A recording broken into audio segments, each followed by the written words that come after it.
Good morning, everyone. Thanks for joining us today, wherever you are in Europe. And this is our first webinar of 2025. All our previous webinars are on our Joseph Mews YouTube channel, and we focus on a particular topic every month to do with property investment. So we've got plenty more content, plenty more information to look at there, looking at locations, rentals, tax, limited company structure. So there's a lot of content and information we can share with you. We've got thousands of clients based all over the world, offices here in the UK, South Africa, and Dubai. 70% of our clients, wherever they're based in the world, are purchasing with a mortgage. The UK is the most invested country in the world for overseas investors. I'll explain why this is a little bit later. Today's topic is investing in UK property with a mortgage from Europe. And we'll have a look a little bit about the market, obviously mortgages, question and answers, etc. I'm Andrew Siegel. I'm the managing partner here at Joseph Mews. And as I say, I'm going to run through a few slides, a little bit of background on Joseph Mews, a little bit about the property market. Then I'm going to introduce you to Hiten Granata, who's managing partner at Visionary Finance. We've been working with Visionary for about 10 years now, and they've helped many hundreds of clients secure a UK mortgage. Again, it doesn't matter where you're based in the world, we've got that support for you. We found one of the most popular elements of these webinars is the question and answer session at the end.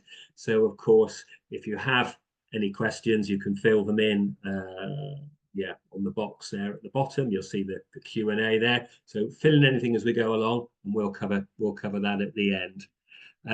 If I could have the next slide, please. Thank you. So just a little bit of background, because I think we've got quite a lot of new people that haven't attended the webinar before. We were started by Andy Foote, who's our chairman. He started the business due to the fact he had a bad experience himself investing in a property. Funnily enough, it was off plan, it was overseas. It's in Spain, which he bought in like the late 1990s. The actual product and everything's working very well for him, but it was the communication, the guidance, it was all a bit of a disaster, really. So he said, surely we can make this a lot better experience wherever clients are based in the world. So when he decided to set up the company, he wanted to put customer care and customer service first and foremost. And I think our track records speaks for itself. If I can have the next slide, please. So we often get asked by clients the reason why we're called Joseph Mews, and this is also based around Andy. As mentioned, he's been very successful in the property business, but the biggest success he'll tell you would be the brain tumor charity. It's the largest brain tumor charity in the world. It's an incredible achievement, and Andy started this from scratch, and it's raised tens of millions of pounds and has made a huge impact on life expectancy and successful outcomes, thanks to the huge research programs that have been started, thanks to the funds that have been raised. We named the business after Joseph, who was Andy's son, who sadly passed away from a brain tumor aged 8. So the charity was made in his name. So it gives legacy to Andy, his son, and all the people involved. I'd like to have the next slide, please. Thank you. We've got a lot of experience. Andy started in 2001, so we've delivered over 3,500 units, apartments, homes. We're up to about 37, 38 developments marketed, sold, and importantly delivered. And we help clients build a portfolio if they want to, if they have the finances. So we have a lot of repeat client purchases. And today, across those developments, we've delivered about £500 million in value. If I could have the next slide, please. So these are sort of household names in the property world, and we partner with these companies. So technically, as I say, we're a promoter. So we partner with these companies. They carry on and they do all the financing and do all the building. We're then appointed as the sales and marketing agent, but it goes deeper than that because we do all the customer care, pre and post completion. We help, as you can see today, with mortgages, lettings, furnishings. So we're a one-stop shop for the developer. So the developers like us because they can get on and build. But more importantly, we're a one-stop shop for our investors. And we work with these companies as well in terms of redefining the kind of products that we should be delivering to the market. The market's changing. We were one of the first companies to drop ground rents in the UK. We're offering virtual freeholds, and we get involved in specifying the facilities because we're seeing today's modern tenants want more facilities. They want larger apartments. So we're building with the developers the products that today's and tomorrow's modern tenants are requiring. And we're very pleased to partner. They're household names in the developing world. Knight Frank Global, one of the biggest property companies in the world. They work with developers, and then the developers go to Knight Frank to sell and manage the product and give all the customer care. Knight Frank outsource to us because of our track record, history, and performance. If I could have the next slide, please. As I mentioned, we take you from reservations to exchange to handover to completion to after sales. So our UK office manages all this because all our developments in the UK. So as I mentioned earlier, we're a one-stop shop. Everything is done in-house. Of course, we work with trusted partners like Hitton and Visionary Finance for the mortgage because that's specialist, and we partner with specialist letting agents on the short term and the long terms, but we orchestrate and manage everything for those clients that want that. We've got, as I mentioned, we've got the offices all over the world, and we've got a lot of clients who've never even been to the UK. So we're geared up to support them so we can make it an armchair investment. Obviously, if you want to get involved and you've got local letting agents, you've got your own mortgage company, that's fine. But we're here to support clients that want that sort of full end-to-end service. If I could have the next slide, please. Again, just a little reminder, if there's any questions, pop them in the Q&A bar there, and we'll get to those at the end. If I could have the next slide, please. Just to make a little bit of interactivity here, and we'll have a little poll. What's your primary objective for investing in the UK?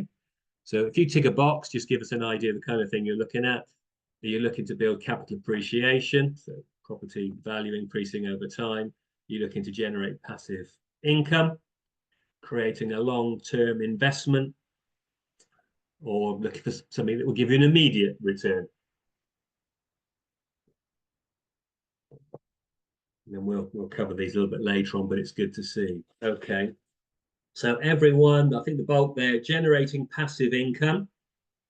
No one, funnily enough, saying got 0% building capital appreciation. So passive income through rental income is the bulk there, and creating a long-term investment portfolio.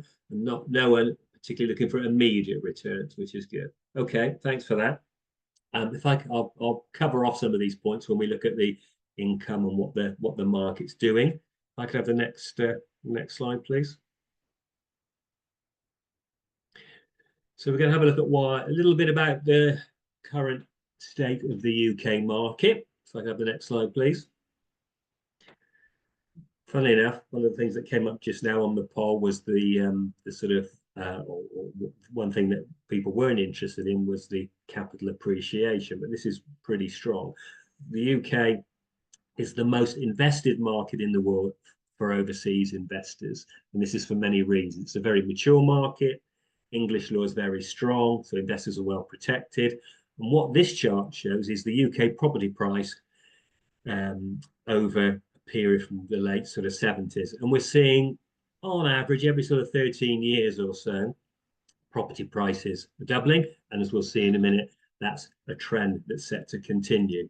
So as property investors, it's all about the maths. And as you can see from the graph, if you're in it for the long haul, then you're fine. We say these days you want to hold on to a property, ideally for as long as possible.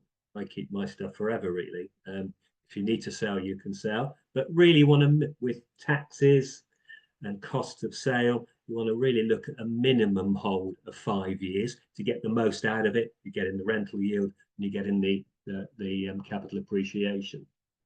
I bought, if you look at the peak there where it says 100% growth over 14 years. If you look at the crash we had, 2007, 2008, I was buying at the top of the market. And if you read the English press, the British press, it's always doom and gloom. It's going to crash. It never has, apart from then. I bought there at the top of the market.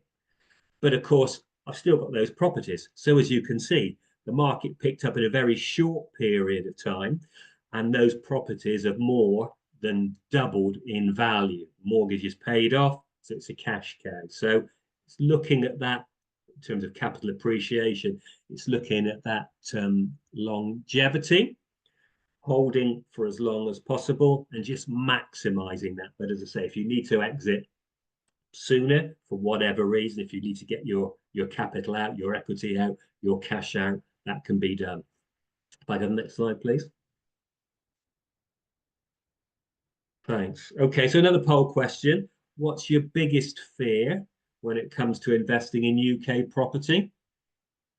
So we've got changes in regulation and taxes, interest rates affecting mortgage and affordability, difficulty in finding suitable tenants, or unexpected maintenance costs and repairs.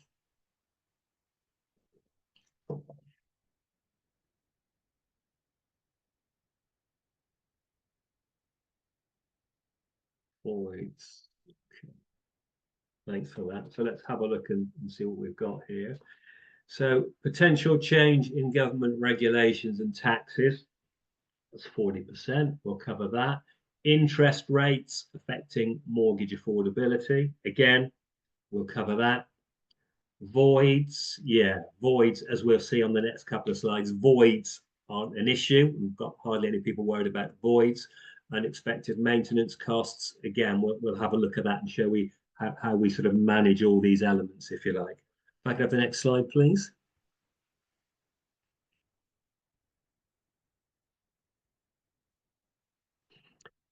Thank you. So it's all about supply and demand. This is what's driving the price. We're an island. We should be building, it's an average, 310,000 new homes a year to meet demand, immigration, organic growth in the market. So we should be building 310,000 new homes.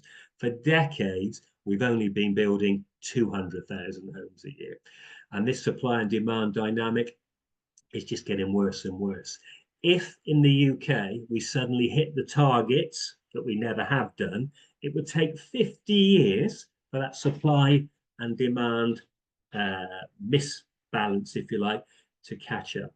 So as I say, we've got population growth, you've got shortage of homes, looking at 7 million people, 7 million more people in the country by sort of 2035. So the demand is huge, and you can see I've never known it so good in terms of supply and demand dynamics, in terms of being a landlord, and we'll see how that affects the rental yield. So the forecasts are excellent, and this is driving up, of course, prices, as we'll see, and it's driving up the rents as well because of the shortage of rental property. If I could have the next slide, please.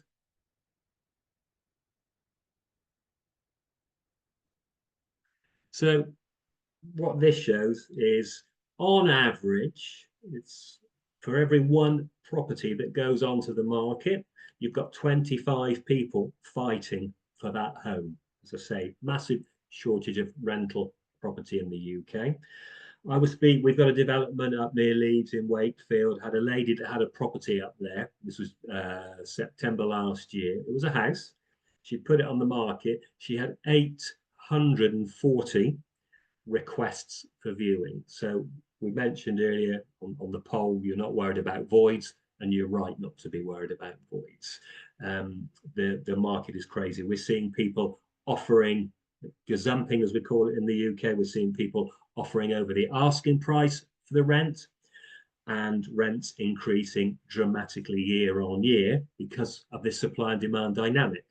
If there's a shortage of property, which there is, then the rents are going up. So it's as I say, it's perfect storm for that supply and demand. If I could have the next slide, please. So again, we'll look at mortgages and mortgage rates in a second, but again, looking at all the PLCs and all the reporting. We do a lot of market research, of course, in terms of areas we should be building in and looking at what the market's doing, because it's got to work for us, it's got to work for the developer, it's got to work for our investor clients as well. So we're set for another bumper year for 2024. And again, we'll come on to interest rates, and it will cover that because we were talking, or one of the questions was about interest rates. Can I have the next slide, please? So again, this was from the Guardian newspaper just before Christmas. UK house price prediction for 2025, with pay rising and interest rates falling, they'll just keep going up. And we, as I say, we do our own research. The little the graph there shows you reports from the big PLCs, your Knight Franks, your JLLs, your Savills. So capital appreciation is there. And we'll have a look at the rental side of things as well. So if I have the next slide, please.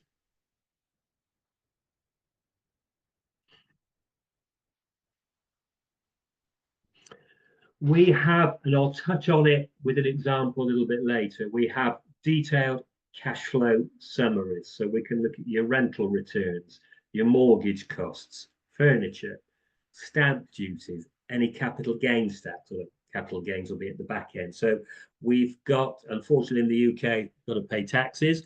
There are, if you're overseas, and you don't earn any income in the UK, then you've got £12,400, £12,500 you can earn as tax-free. And there are ways of mitigating this with things like investing in a limited company structure, which might sound a little bit daunting, very straightforward, easily managed by you or a third party. And we have partners that do that. And that can mitigate tax and allow you to claim things back on the mortgage costs, any repairs, furniture, etc., etc. But I'll touch on cash flow summaries a little bit later, but we have detailed cash flow summaries for specific circumstances, i.e. different clients, and of course, different developments with different returns. If I could have the next slide, please. Thank you. So I'm going to hand over to Hiten, who's going to talk about financing and mortgages in the UK. I'll come back on and cover some of the other questions. I think we talked about things like costs, and we'll look at a couple of different developments as well, and then we can have the Q&A session. So I'll hand you over to Hiten, and I'll see you shortly. Thanks, Andrew. Good morning, everyone. Thanks for joining this webinar. I will be today covering for you the breadth of the mortgage market, and to give you context about how the mortgage market is looking here in the UK and what sort of elements you need to factor in within your investment decision when it comes to mortgages. So if I could just give you a little bit of an intro and a bit of background of who Visionary Finance are. My name is Hiten Ganatra. I'm the Managing Director here. We are founded in 2008, so we've been in the market since for over 17 years now. And we've as a mortgage brokerage firm, we've seen quite a lot of economic cycles here within the UK. So our experience, our sort of understanding of the market means that there isn't really an economic cycle that we haven't experienced, from the global financial crisis to the credit crunch to the cost of living crisis here in the UK. So our understanding is very detailed of the cycles. We've become one of the leading mortgage brokers in the UK who's really specialised in the investor space. So 70% of the transactions that we do as a firm are with investors, whether it's onshore buy-to-let investors or offshore clients. We've been working in the international and the expat space for over 10 years now, so we've got a very good grasp of that market as well. So because we're specialists in that area, we understand your objectives, your requirements, and there's obviously the scenarios that you're looking to achieve, and we'd look to find you solutions based on your individual requirements.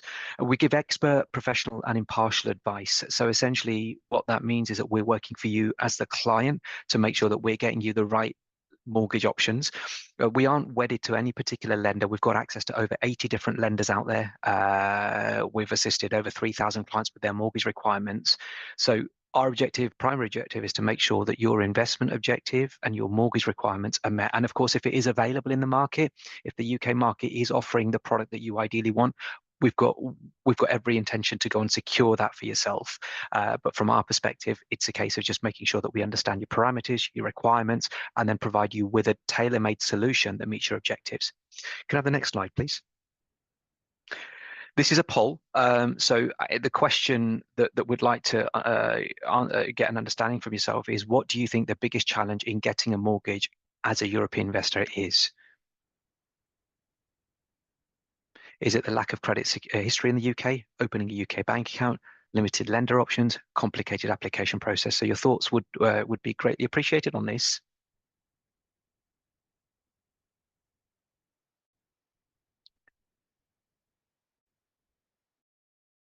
Right. The results are lack of credit history in the UK, which a lot of you are saying. Opening a UK bank account, a couple of you said that. Limited lender options, one of you, and complicated application process. Well, I'm pleased to say that all of these challenges we help to address for you. So if I sort of address the first point around lack of credit history in the UK, we've got access to, probably for the international and European market, over a dozen lenders that range from you having a credit history in the UK to you not having a credit history in the UK. So they can lend to clients who are first-time investors in the UK. Because we are independent, we have access to those lenders that give you that opportunity. Opening a UK bank account is quite a common theme, but there's a lot of banks that are UK-based banks that also have European branches and that can help you open a sterling denominated account in your country of residence. So again, those are the sorts of areas that we can sort of give you a steer on as to how we can overcome those challenges. Limited lender options. Now, as a firm, as I said, we've got access to over 80 different lenders that include domestic and international investors. But in the European market, the international market, there's over a dozen lenders. So in terms of options as well, you've got a variety of options across those lending options. We've probably got potentially, I'd say, at least 1,000 to 1,500 products available across these lenders. So from our perspective, it's a case of knowing which lenders to go with to secure you with the lending options that you need. And the complicated application process, two of you have mentioned that. We handle that for you. You are our client. We do the legwork for you to ensure that you get the right proposal forward, and of course navigate the lender challenges so that you're not having to directly liaise with the lenders. I have a team of brokers. We've got 9 advisors here, including admin staff, that support your application journey. So your point of contact is us and the advisor that you're working with. We would navigate those challenges. So hopefully all of these concerns that have been sort of highlighted, we would look to help address those to make sure you make the right mortgage decision. Can I have the next slide, please?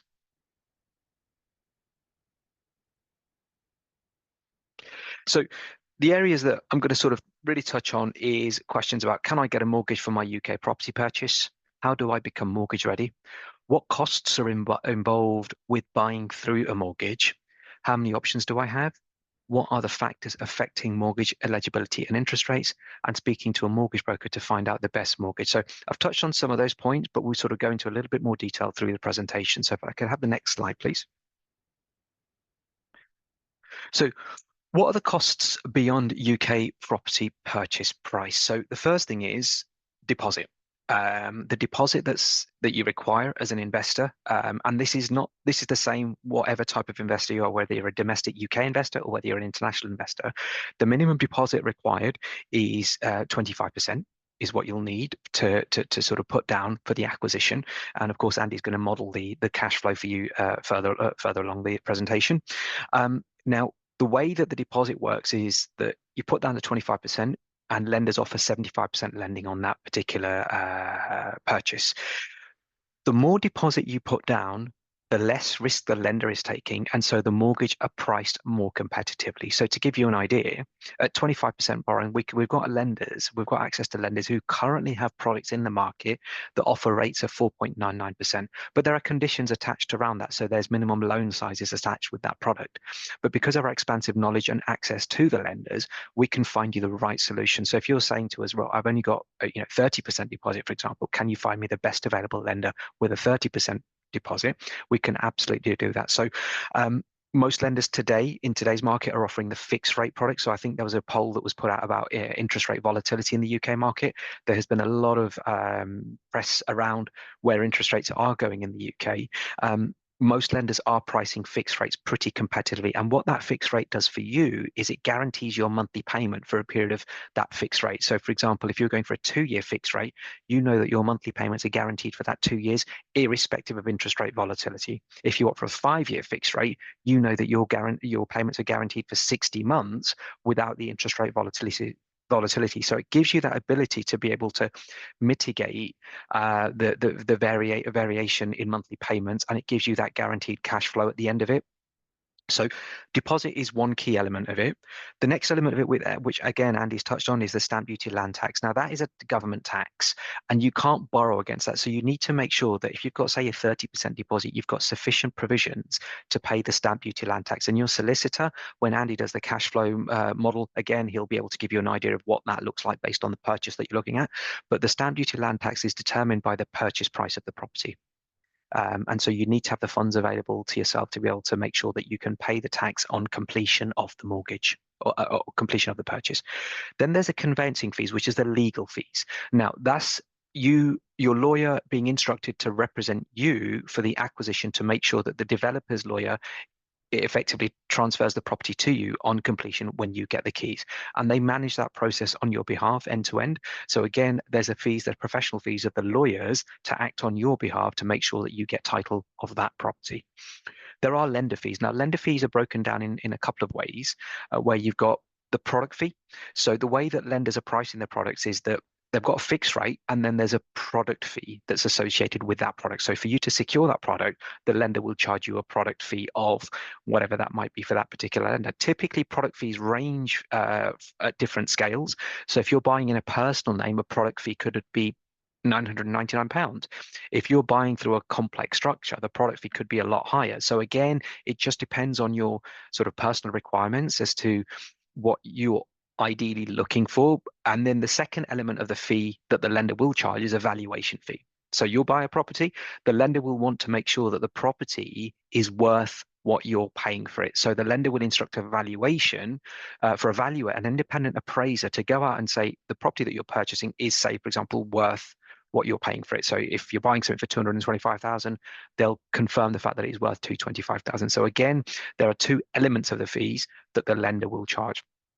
There is a broker fee that we charge as a firm, and for that, what you get is you get our impartial advice from the whole of the market. So it saves you having to shop around and do the legwork yourself. We manage that entire process on your behalf, and ultimately you are our client, so you're paying for the service that we're giving to you in order to secure you with the right product. Our broker fee charge starts at $14.95, which is payable at onboarding. We would carry out a free initial appraisal to make sure that you are mortgage eligible.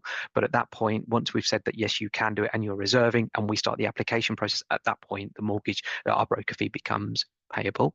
There's the letting agent's fees. Because you probably want a turnkey solution, you want something that's a passive income generator, you want a letting agent to manage your property.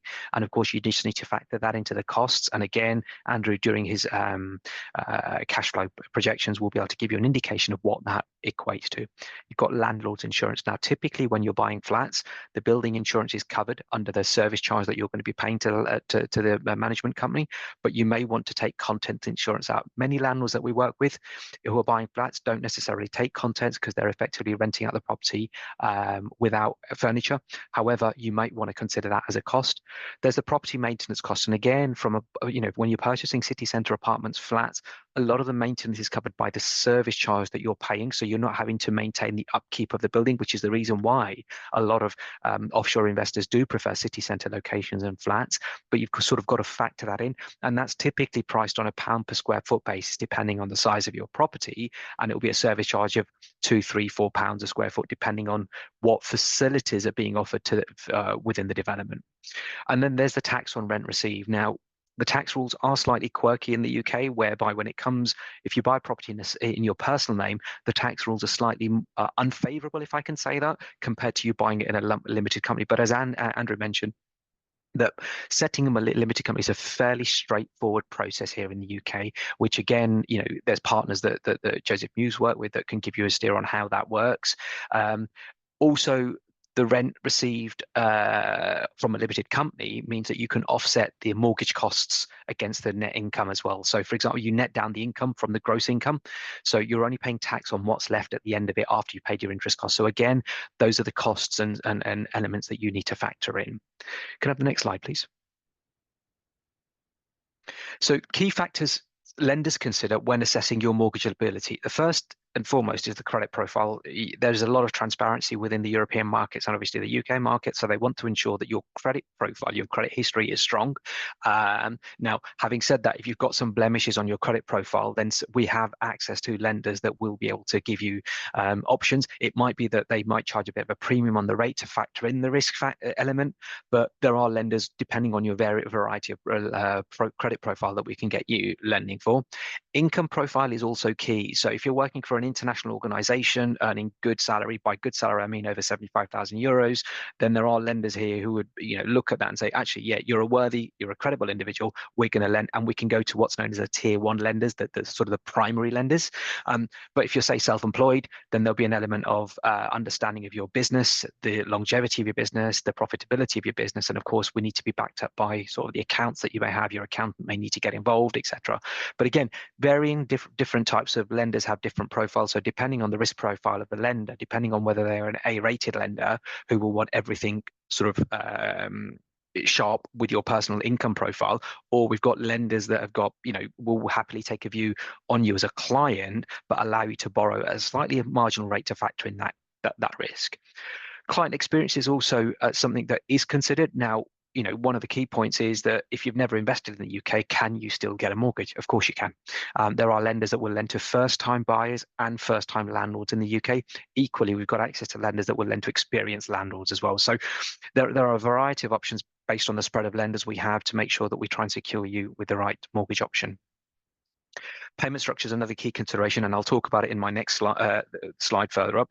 You can choose a repayment mortgage or a capital and interest mortgage. Now, I know personally in Europe, there's a lot more emphasis around going for a repayment mortgage, which guarantees that your mortgage is going to be paid at the end of that mortgage term. The UK buy-to-let market is very dynamic. It's relatively unregulated. There's very little sort of government intervention when it comes to the buy-to-let market, and so what they allow for is, because the rent's going to be servicing the mortgage, what they say is we can allow for interest only. So a lot of you did mention in the previous poll that Andrew conducted around interest only mortgage, around cash flow being a key for yourself, for it to sort of wash its face and you not having to contribute into that mortgage on a monthly basis. By you opting for an interest-only mortgage, which means you're only clearing the interest, allows you to effectively generate that high level of cash flow. And as I said, I'll touch on that a little bit further in one of my next slides. Property type is also a consideration. A lot of the stock that is being sort of available is city centre apartments, city centre flats, etc. And of course, that then factors in how tall the building is. So the taller the building, some lenders are sort of adverse to it because they've got certain limitations around funding lines, etc. However, if you've got sort of large city centre apartments which have got long, tall buildings, there are lenders out there. Equally, the other consideration is the types of tenants that you're going to be moving into. So, for example, if you're buying an HMO investment, a house in multiple occupation investment, or a serviced accommodation, certain lenders will factor that into their sort of risk appetite, and they'll either be willing to lend on those types of tenancies or not willing. So again, the property type and the types of tenants you're going to be installing in the properties will determine the lending options that are available. But again, we've got a variety of lenders that can service all different types of eventualities. The rental income is very key. So whilst I've touched on the income profile being a consideration, your personal income, what the lenders are primarily looking for is the rent sufficient for you to cover the monthly mortgage payments by a stress test that they apply. So ultimately what that means is that based on the rent that you're getting, is the mortgage covered by at least 125%? Is the stress test that they use, and we do those calculations for you. So for example, if you're buying if your investment objective is capital growth where the yields might be slightly lower, can we get you lending that allows you to borrow sufficient to be able to, for the interest to cover the mortgage cost, basically. Sorry, for the rent to cover the mortgage costs. So again, it's those sorts of calculations and variables that we'd consider when we're looking to make sure we find you the right proposition. On the rental income piece, just also to add, I touched on this on an earlier slide, the fact that if you purchase in a limited company, the tax treatments are a little bit more favourable, so it allows you to borrow more and potentially get to 75% loan to value in terms of the max borrowing. So again, these are the sort of variables that we'd kind of consider when we do arrange your mortgage for you. Could I have the next slide, please? So two elements which I discussed in the earlier slide: capital repayment mortgage and interest-only mortgage. Capital repayment is as what it is. Your you're repaying the capital on a month-to-month basis. That, if your objective is to say, right, I want a couple of properties in the next, in 20 years time where they have got no debt secured against them, and I've just got that passive income coming through, and it's a bit of a pension for me in the UK market. And of course, if you see where house prices are going, you think, actually, I've got a large asset base in 20 years time, which allows me just to live off the rental income that's coming through, given the rental projections in the UK, capital repayment is the option for you. And lenders do offer that.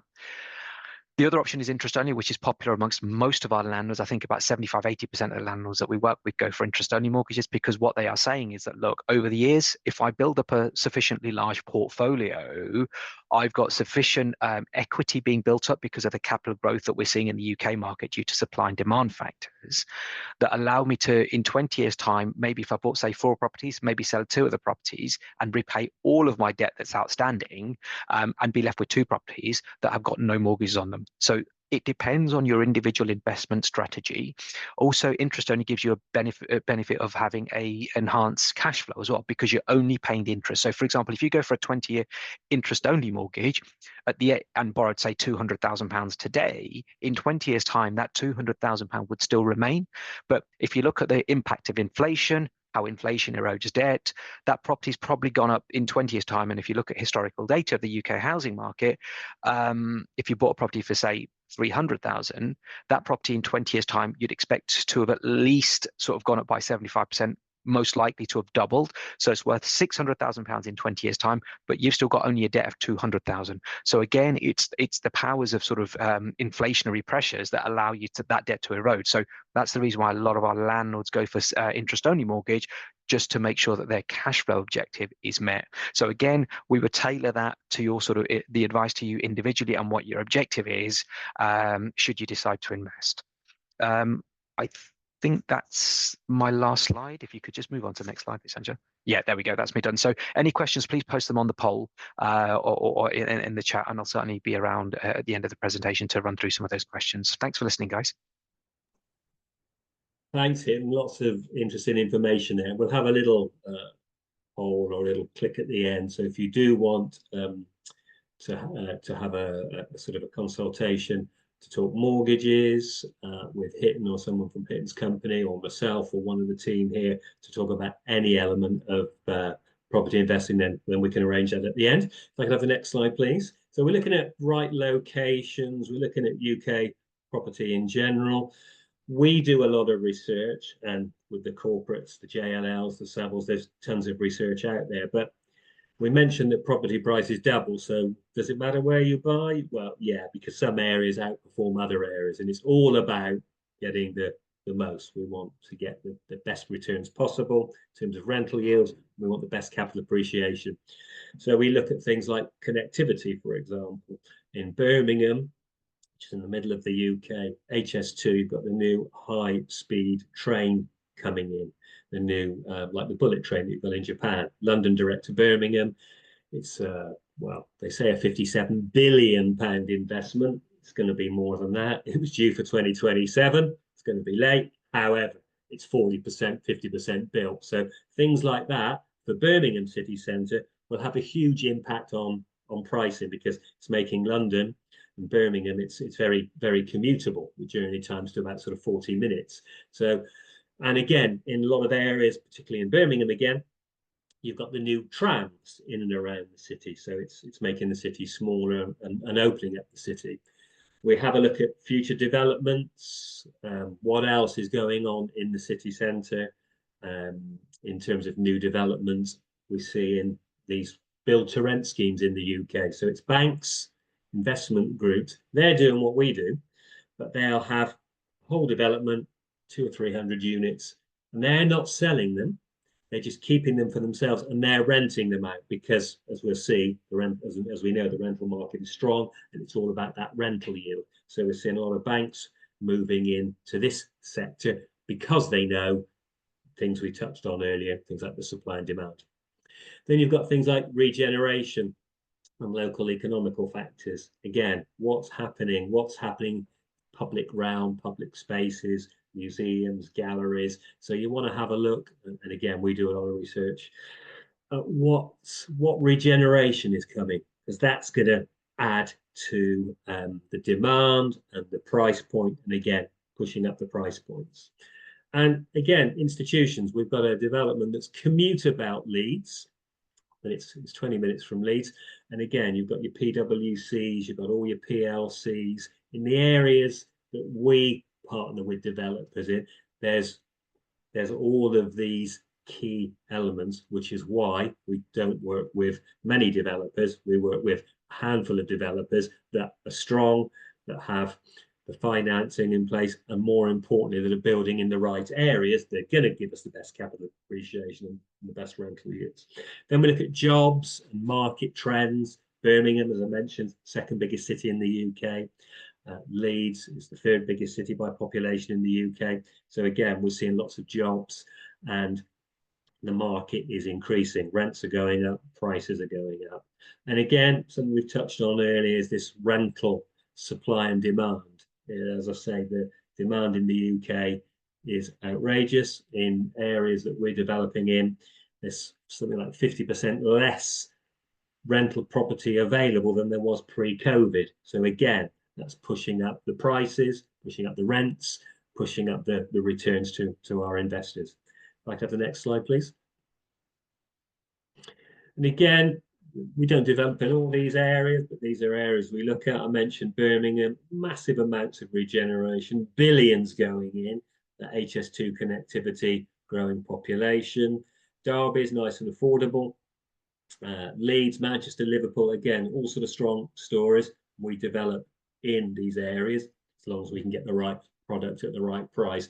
And as you can see, for example, you're getting, if you can get a 0.5%, 0.75%, or 1% higher rental yield, or as you can see, the 5-year price prediction, if we're just outperforming the market by 1%, on the property prices we're talking about, then obviously that's making a big difference. So as I say, we do a lot of research to make sure we're developing in the right areas that are going to perform the best in the UK. I'll go to the next slide, please. I've got something which we're launching actually on the 29th of this month. We'll have a webinar for that. We don't develop in what I call in the London core. I've got London commuter belt, which we'll see in a second, because average prices, as you can see, are high and the rental yields are low. So you're paying a lot of money and you're not getting the returns. I know a lot of investors, obviously, depending where you're based overseas, people like London because it's London. And it's probably more, I'd say, of a sort of trophy asset.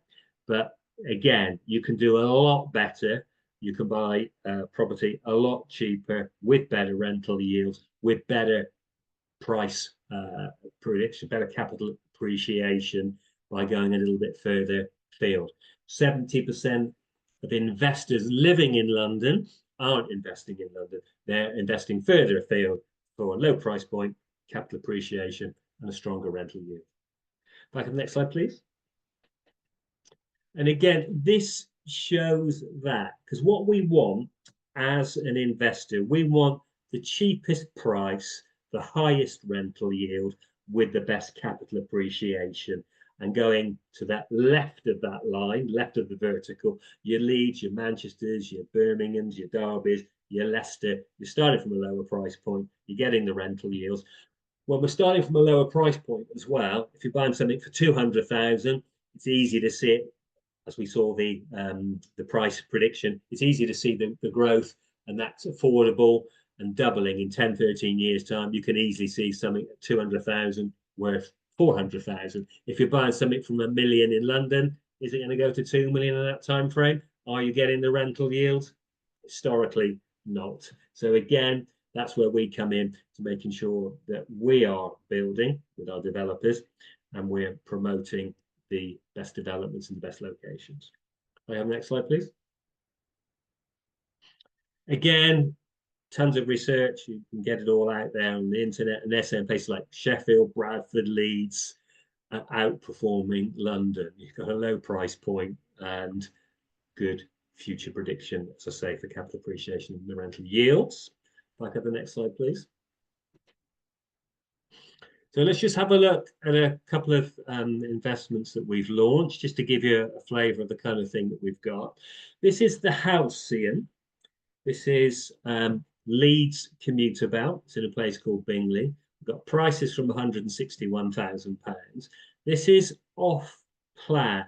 So construction's well underway, ready Q3 2026. When you're buying off plan, there's a 20% deposit. So your commitment up front on something for 160 is 20%. You pay 20% once your solicitor's got involved, checked everything out.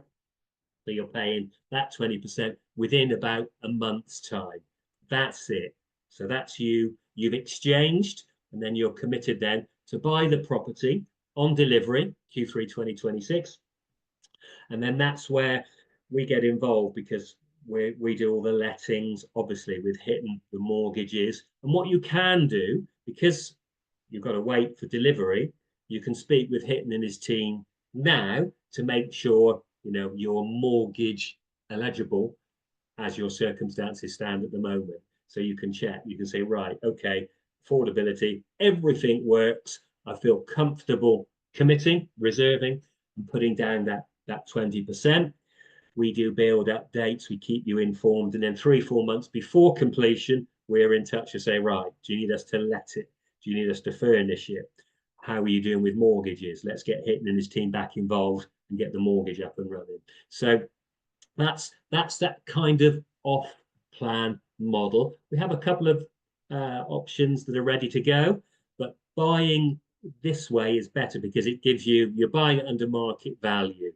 You're getting in early. You're getting choice of units, because at the end there won't be any left looking at the rate of sale, so you'll miss out.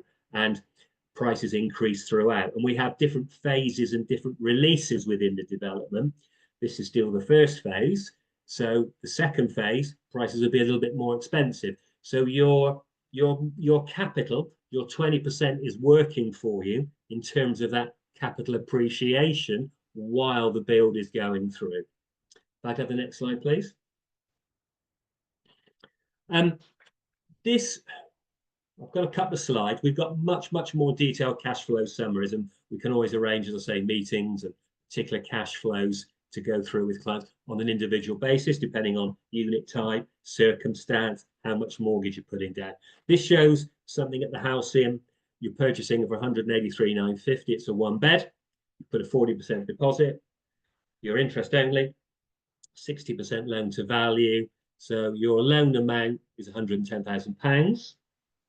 We're looking at an interest rate here, 1 year fix of 5.5% over a 25-year term. So your mortgage monthly repayment on that is going to be £506 per calendar month, interest only. The projected rental income is 7%. So that means you're receiving £1,073 per month, and your mortgage costs are £506. As we mentioned earlier, you've got a service charge, in this case, £153 per month, and you've got a letting and management fee. So not quite your true net, and I'll come on to that, but your net cash position monthly here is £307. Now, the detailed cash flow summary, which I'm not going to get into now, but because it will cover things like furnishing, obviously the stamp duty, so we can give you a true net position, but a high level, it just shows you the kind of figures you can expect. Now, with this particular development, we can do short-term lets. This is a long-term let, so this is having a tenant in for a year, normally a minimum of a year agreement, paying £1,073 per month, and you've got your service charge and your letting and management fee. We have a partner that we work with that does the lettings. For the first year, they don't charge the letting and management fee, so you're saving £107 there in year one.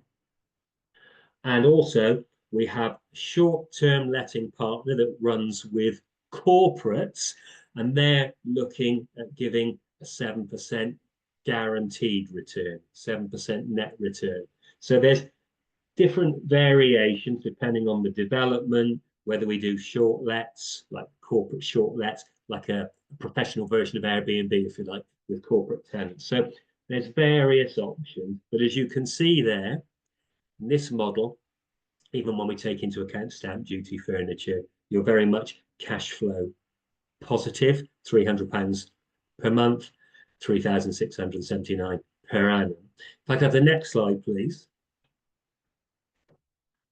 So again, what we look at here, and again, we've got the detailed version of this, but we look at your monthly cash position because, of course, rents are going up all the time. So we look at your annual cash position, we look at your gross rental yield, we look at your net rental yield, we look at the cumulative rental income, we look at the projected property value, taking all the data, taking all the historical data and all the future predictions to see what that property is going to be worth. And we look at the capital appreciation. And as Hitton said, this version is interest only. So your loan repaid, your equity that you're paying, you're not paying off any equity, but you can see your total return.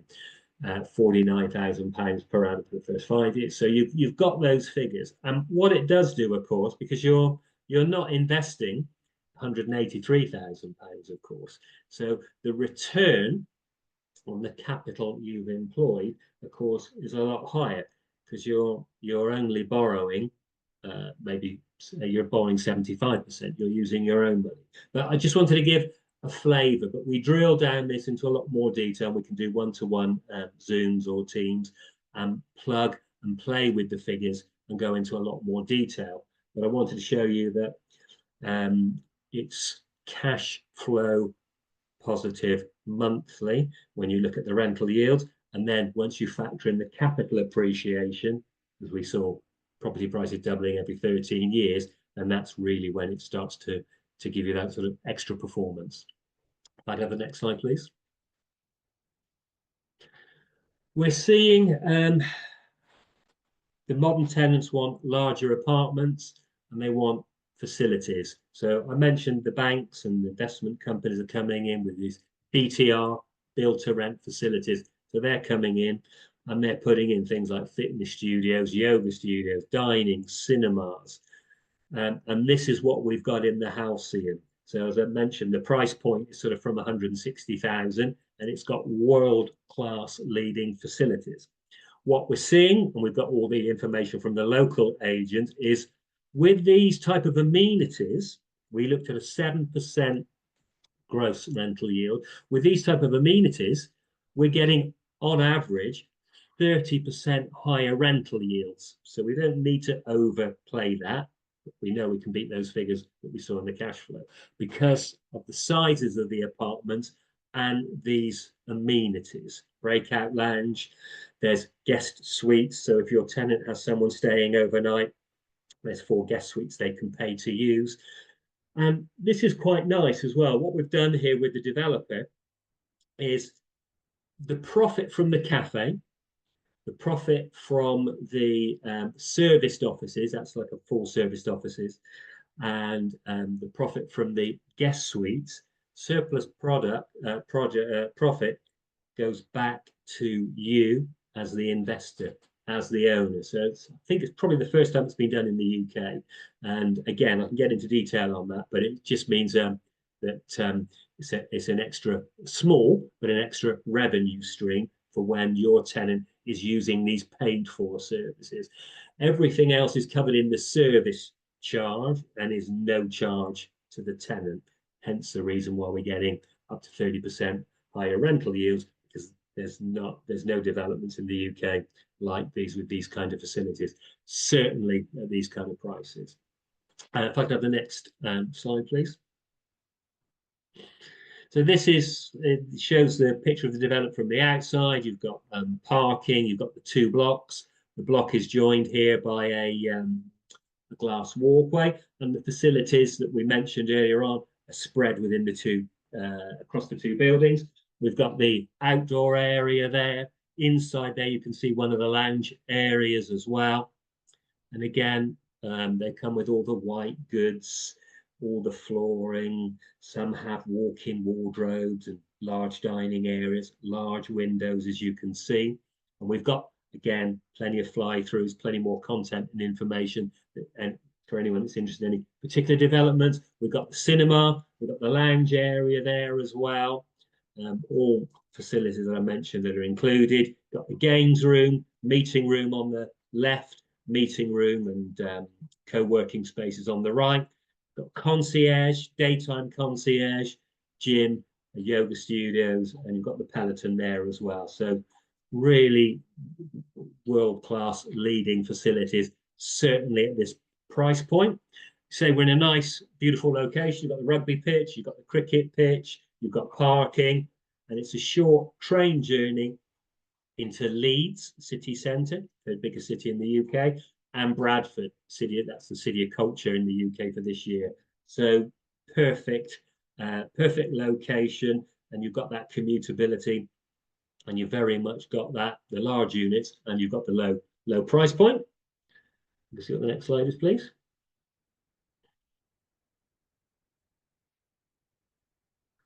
This one, just got a little bit of a heads up. We're launching this one. We've got a webinar for those that want to join or have pre-information now. We have it on the 29th of this month. So we don't do London. This is what I call London commuter belt. It's Ascot, Royal Ascot. You can see the development is in the centre here. And then across the road, you've got Royal Ascot Racecourse. You have 600,000 visitors a year there. This will work well for obviously the long term lets. You've got a lot of businesses. I've got all the details of all the businesses that are in the area.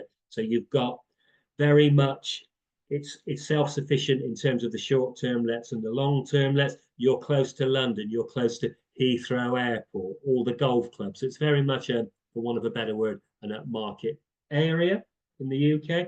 Prices, I think we've reserved a couple of 400. I want to say prices from about £425,000.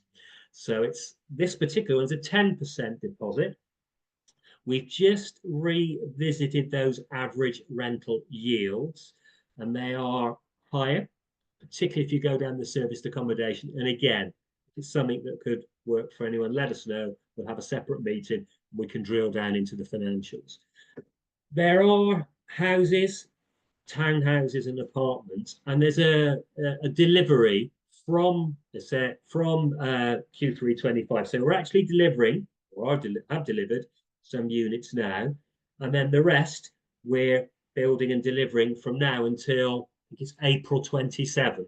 So if you want something that's ready to go sooner rather than later, it's there. If more of an off-plan model works for you, where you're putting 10% down now, and then the balance on completion, that's fine. As I say, we can share with you. We've got a lot of information on the areas, the things we talked about earlier, train stations nearby, job, connectivity, regeneration. So that's all there for those that want that. If I could have the next slide, please. So again, it's a Taylor Wimpey development. We're very pleased to get the exclusive on that. Very nice, as I say, 1 beds, 2 beds, 3 beds, 4 beds. Some have studies, apartments, townhouses, and homes as well. Have the next slide, please. And again, we have, just to give a snapshot again, if anyone's interested, we can always talk about property on a one-to-one, but we've got the Point in Wakefield. Prices start about 124. We sold out a lot of those, but again, a low price point. We've got Settle in Birmingham. We've got a new development in Birmingham coming, key location right in the heart of the city.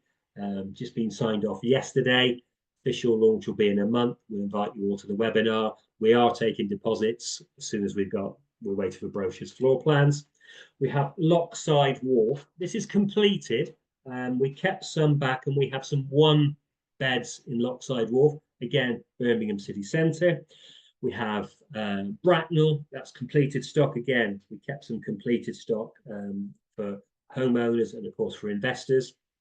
The ones in Bracknell, not only are they completed, but they're tenanted. So it's what I call a ready-made investment. So again, if you want something that's ready to go today with a tenant in situ, paying X, then you can do that. And then we've got the Grand Exchange also in Bracknell.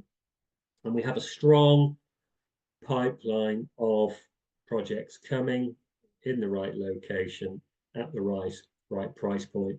It'll give us everything we want in terms of the capital appreciation and the rental yields. If I have the next slide, please. Thank you. Anyone that books a follow-up call with us and reserves this month will get £1,000 contribution towards their legal fees. That's a special offer for Joseph Mews. So if you book that, and then you reserve from us, there's £1,000 towards the legal fees. If I have the next slide, please. Okay, so let's get Hitten back on and see if we've got any questions. So first one I have for you, Hitten, I think. From which European country banks can we borrow? Can we borrow from a French bank?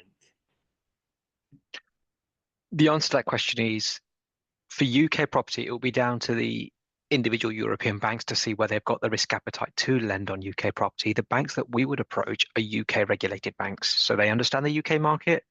They've got a presence in the UK market, and it might not necessarily banks that we approach. There are a lot of smaller building societies, a few mutual institutions that could lend. We also have access to specialist lenders. So you might not necessarily go to our main bank, for example, to get the funding.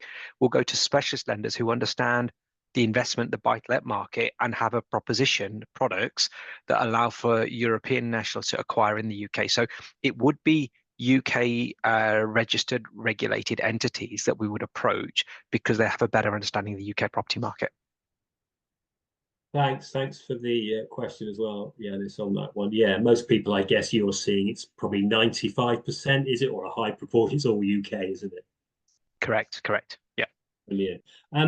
Something that we kind of touched on in a question here from Raj. Are there any caps on service charge increases in development with amenities? It's a good question. So Hitten mentioned service charges measured in sort of pound per square foot. The Halcyon, for example, is a good case in point because it's got a lot of amenities. So who's paying for that? Well, that's in the service charge. The service charge is £2.50 per square foot because it's kept very low because it's an experienced developer that's done this kind of thing before. There aren't caps. However, what we've agreed with this particular development with the developer is the suites, the coffee shop, and the proper serviced office are revenue generating. That revenue will go back to you as the owners, and you can put that towards the service charge. So the service charge is tightly managed. We're also giving, it's a 999-year lease. We're giving the lease, or the developer's giving the lease to all the owners on completion. So you're in control. So I'm not getting too technical, it's like a virtual freehold. These days, that freehold isn't worth anything because there's zero ground rent payable. So what you can do is, with you, because you, all the owners, own the leasehold, you'll receive the money that comes in, any profit on that on those facilities. So you can put that towards the service charge, which I think most people probably do to keep that service charge low.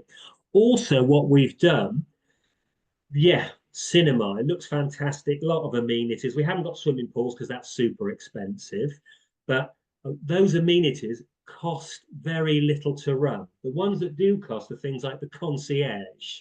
So we've only got, say, only concierge is 9 till 5. Out of hours, it's an AI app.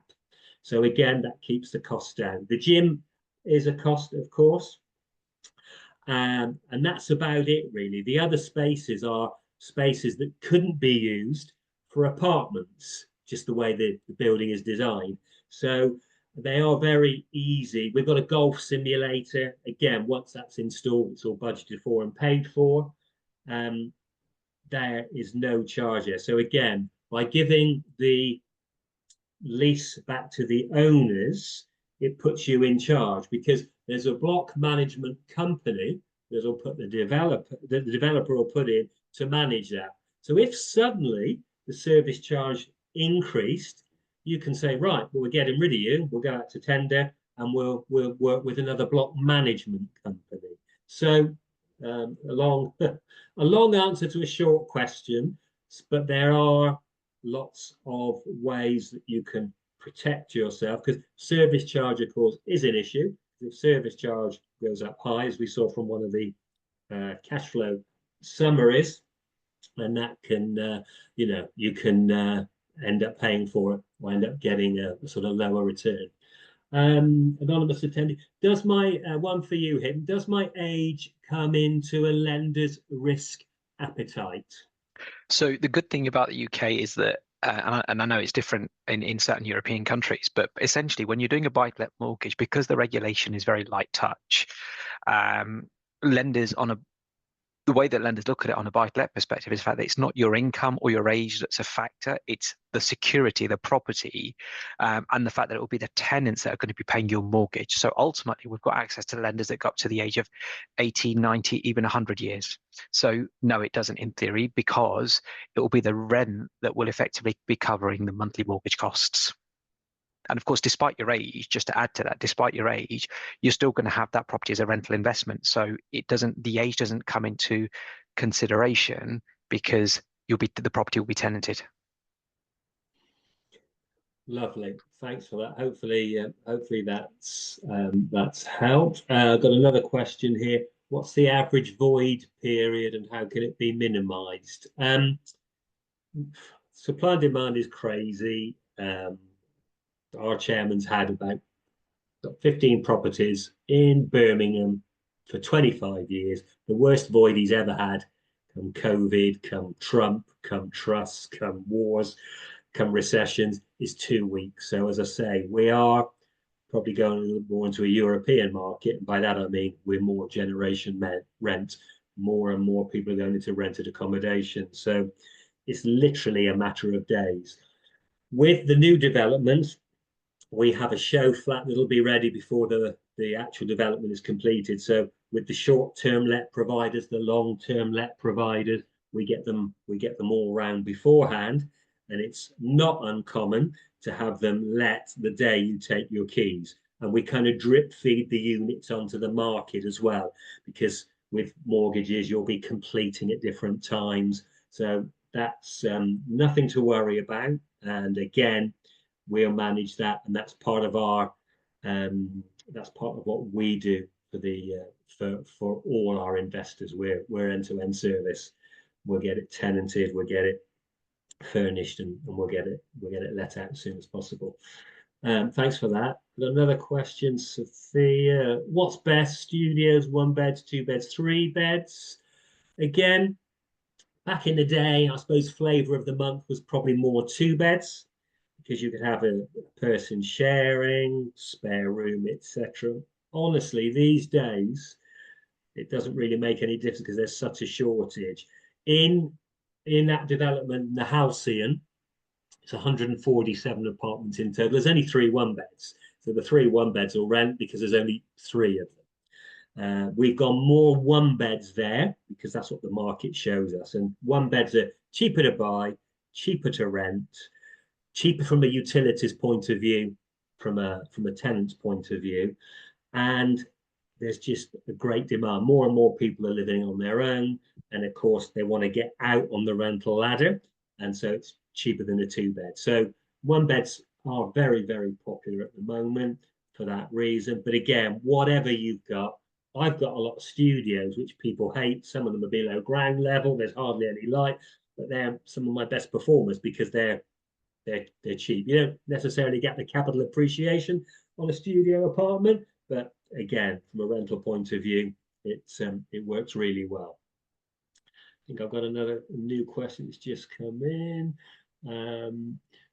How about the nationality for the lenders and the UK Home Office for residency through property purchase? That's probably something a little bit different, isn't it, from a residency point of view? Mhm. So if you are looking to purchase a property to potentially use as your own residence in the UK, the lenders that we work with require essentially, if you're living in a European country, they'll assess your eligibility of the mortgage based on your earned income in the country at which you live in. Now, you may be looking to buy a property in London, for example, because because to somewhere for you to come into if you're working working for an international organization. It's done based on your earned income. So essentially the way that works is that whatever you're earning, the lenders will look at your commitments in your home country and then realize how much you can borrow. And typically, depending on your sort of income, the lender can lend up to 4.5 times your income. So for example, if you're earning 100,000 euros in the destination, then essentially you could borrow up to 450,000 pounds, and that could be up to sort of 80 or 85% loan to value. So the amount that you borrow can increase off the back of it. Residency status, again, it depends. As long as you're not living in a sanctioned country, there are a few lenders out there that will lend on a residential basis for your personal occupation. But again, if you want sort of specific details, then just certainly drop us an email or get in touch, and we can appraise your circumstances individually to give you an idea of how many options you have available to you on a residency basis. Yeah, thanks. I think a final question, kind of related. Is there a threshold below which capital gains tax doesn't apply? And the new stamp duty changes, how are they affected? Again, we'll put the next slide up in a minute, so you can click a button if you want us to contact you, and then we can have a call ideally. Hitting and his team with its mortgages, myself, it's more about actual property, and then we can prepare much more detailed cash flow summaries for your individual circumstances. So thanks, Hitton. Thanks everyone for joining. There should be another final kind of poll that says just tick the box if you'd like free consultation. Tick the box if you want to talk more about mortgages, because obviously we'll put you in touch with Hitton and the team. The UK property market in general, investment opportunities, or other could be things like limited company structures, anything in particular. We'll come back to you, follow everything up, and move to the next step. As I say, you can join the next webinar. We'll go into more detail on Ascot, but if anyone wants any information on any other development that we've shown or that we haven't shown, in the meantime, more than happy to help. So tick the box, and that's it from us. Thanks once again to Sanjana for running the slides and for Hitton, and hopefully we'll see you all soon. Thank you. Thanks guys.